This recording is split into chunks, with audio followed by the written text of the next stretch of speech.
Salut très chers investisseurs en herbe, bienvenue sur cette nouvelle vidéo où on va aborder un sujet qui est assez intéressant comme tu as pu sûrement le voir en miniature. Pourquoi est-ce que j'investis en crypto-monnaie sur Trade Republic alors que j'en suis pas propriétaire et que je ne peux même pas les mettre sur une clé sécurisée? C'est un sujet assez intéressant et puis aussi on va en profiter pour parler des marchés qui baissent pas mal.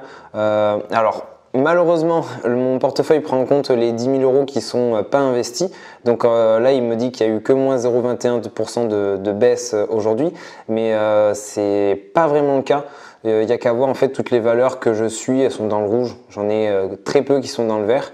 Hop. Donc que ce soit LVMH qui a pas mal baissé aujourd'hui, Interparfums, L'Oréal, paf. Visiomed, Téléperformance, enfin bref, tout a pas mal baissé. Je vais sûrement me renforcer d'ailleurs prochainement sur ST Microelectronics parce qu'on est passé sous les 39 et c'est assez intéressant. Et comme tu peux le voir ici, on a une zone de prix qui est plutôt cool. Donc si demain c'est encore comme ça, j'en profiterai pour rajouter un billet comme on dit. Donc je reviens sur Trade Republic. Alors pourquoi est-ce que j'investis en crypto-monnaie sur Trade Republic et pas sur un autre exchange? Exchange, c'est comme les brokers, c'est plein de vocabulaire pour dire en gros le site internet par lequel tu passes pour acheter. Donc en fait moi ce que je trouve simple avec Trade Republic, c'est que ça me permet de m'exposer aux crypto-monnaies sans frais. Alors tu vas me parler sûrement du spread, me dire que en fait j'achète un peu plus cher et tout ça, mais tu peux le voir, les sommes sont pas dérisoires, mais par rapport au reste, où on monte à plus de 600 euros par action, là je suis à autour de 100 euros. Donc en fait, j'investis sur les crypto-monnaies surtout pour prendre la température. C'est comme si je trempais le petit orteil dans l'eau pour savoir si j'allais me baigner ou pas. Voilà, c'est surtout la grosse raison. Parce que je vais te montrer mon portefeuille crypto sur Binance. J'ai 1000 euros, donc j'en ai un peu plus, mais je suis pas certain, je crois pas assez aux crypto-monnaies en fait pour investir dans une clé Ledger. Je crois pas assez aux crypto-monnaies en fait pour me dire all-in, et ça revient un peu au même principe que d'acheter du dollar, tu vois. Le dollar c'est une monnaie, tout comme le Bitcoin, c'est une monnaie. Et pourtant, même si je crois à un moment que le dollar va surperformer l'euro ou quoi que ce soit, j'en suis pas à un stade où, en tant que petit investisseur, on est jeune. Enfin, en tout cas sur cette chaîne, tu le sais, je m'adresse aux jeunes. On n'a pas ça commence à être intéressant en fait de se diversifier en devises à partir, je sais pas moi, de 100 000, 500 000, 1 million d'euros. En dessous, pour 10 000 euros d'investissement, c'est plus du casino qu'autre chose. Donc déjà, investir sur les devises, on oublie. Et pour moi, les crypto-monnaies, ça reste des devises et en plus super volatiles. Donc je te le dis, j'y crois pas assez. Pour moi, le Bitcoin, ok, c'est une réserve de valeur. C'est comme ça qu'on le vend. C'est que c'est de l'or numérique, donc ça te permet de pouvoir avoir une valeur qui soit acceptée partout, avoir une monnaie qui ne peut pas être bloquée par les États. Par exemple, on a bien vu que les Russes se sont fait bloquer leur compte en banque. Je fais une petite pause.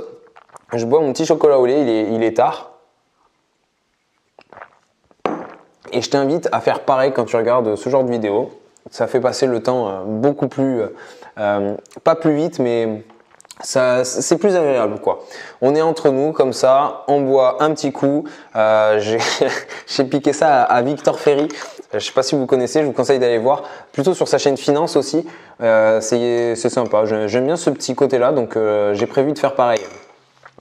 Pour revenir au sujet là des crypto-monnaies, c'est que le principe qu'il y a derrière, qu'on te dit, les crypto-monnaies, le Bitcoin surtout, c'est l'or numérique, ça permet de transporter de la valeur, c'est décentralisé, aucun État n'a le contrôle sur ça. Ça fait que c'est super intéressant et c'est ce qui me donne envie d'investir. Mais d'un autre côté, je me dis, l'or, en fait, si il a ce rôle de valeur refuge, c'est parce que peu importe où tu vas, l'or, ça reste rare. Peu importe où tu vas, l'or, tu peux en faire quelque chose, tu peux en faire des bijoux, tu peux l'utiliser dans des microprocesseurs, dans de la haute technologie. L'or, ça fait des années, non, des siècles, des millénaires qu'on utilise l'or. Tu vois que on connaît les propriétés, c'est un métal puissant, qui résiste au temps. Le Bitcoin, le problème, c'est que ça reste en fait des données sur une clé USB. Et ça, pour le coup, moi, je suis pas à l'aise. Donc peut-être que j'ai pas du tout compris le truc. En quel cas, je te fais-toi plaisir et explique-moi tout en commentaire. Mais pourtant, je me suis bien renseigné. Tu vois, j'ai regardé des vidéos de plus d'une heure sur qu'est-ce que c'est le Bitcoin de A à Z. Moi, je suis pas assez serein pour foutre une grosse partie de ma thune à l'intérieur. Donc là, moi, je le vois surtout en termes d'investissement. J'ai des cases, je sais que j'ai un sweet spot à 1000 euros, c'est que je suis prêt à perdre sur un investissement 1000 euros. Donc en crypto-monnaie, je suis à peu près à ces alentours-là, 1200, 1000, je dois être même à 1500 parce que ça a pris en valeur.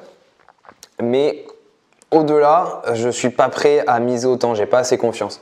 Alors que si tu me parles d'actions comme Microsoft, Cintas qui est moins connu et qui est pourtant une très très bonne boîte, Apple, là, pour rester sur les plus connus, mais je fous la maison là-dessus, tu vois. J'ai pas de maison, pas encore, mais ce que je veux dire, c'est que c'est des boîtes en lesquelles j'ai confiance. Si jamais on me dit Apple demain, oui, ça vaut 3 fois moins, ça veut dire qu'il y aura eu un problème, ça veut dire qu'il y a quelque chose à prendre en compte, mais ça reste Apple, tu vois. Ils ont les caisses qui sont remplies, ils savent faire des beaux produits, ils ont une clientèle, et ça vaut de l'argent. C'est que certes, même s'il y a un problème, qu'ils doivent rappeler toute leur Apple Watch, et d'ailleurs, il faut que je regarde ça, il y a eu un problème il n'y a pas longtemps, il faudrait que je me mette au courant. Mais ils perdent un truc, enfin je sais pas, ils ont plus le droit de vendre quelque chose. Le pire scénario, il y a plus l'iPhone, c'est pas possible. Ils ont plus de constructeurs, bref, on leur fait une guerre commerciale. Ils ont quand même des clients, ils trouveront autre chose, tu vois. S'il y a eu une blague, ça remonte, hein, mais ils pourraient te vendre des balais à chiottes, Apple. C'est ça qui est beau, c'est qu'ils savent faire du beau, du pratique, et ils veulent pas être innovants. Ils veulent pas te vendre un truc tout nouveau, ils veulent te vendre un truc bien ficelé, un truc qui marche. Donc, j'aurais pas peur. Tandis que le Bitcoin, si ça baisse, je vais me dire merde, il y a plus de gens qui pensent comme moi, j'avais raison, j'aurais pas dû investir dessus, et puis ciao. Pour l'instant, avec le peu de sommes, tu vois, je suis tranquille, mais c'est pour ça que je veux pas aller plus loin. D'ailleurs, j'en profite pour te parler encore une fois de Trade Republic. Tu peux investir si tu passes par mon lien qui est juste en dessous. Là, si tu as envie d'investir, de faire comme moi et d'acheter des actions Apple sans frais, parce que si tu fais un plan d'investissement programmé, donc tu dis par exemple tous les lundis je vais acheter tant de Apple, par exemple 10 euros, je mets 10 euros sur Apple, tu payes 0 frais et ça, c'est plutôt cool, tu vois, ça te fait de grosses économies. En plus, tu as 4% d'intérêt sur les liquidités non investies, c'est génial. Et ils sont en train de sortir un compte bancaire. Donc, tu peux t'inscrire dès maintenant, c'est génial. Et si tu mets 100 euros et que tu investis 2 fois, peu importe le montant, tu investis 2 fois, tu as le droit à une action offerte. D'ailleurs, moi, alors, je les ai vendus parce que ça ne fait pas partie de mon portefeuille. Mais si je vais dans ordre, tu peux voir… Ah non, pas ici. Si je vais dans profil alors, voilà. Tu peux voir qu'en termes d'actions, ce que j'ai reçu pour les derniers parrainages, c'est… Alors attends, 9 janvier, non, ça remonte. Moins… Nike, voilà, j'ai reçu du Nike. Donc ça, c'est cool. J'ai aussi reçu du Disney, mais je ne l'ai pas vu. Est-ce que je suis passé à côté? Je suis sûrement passé à côté de Disney.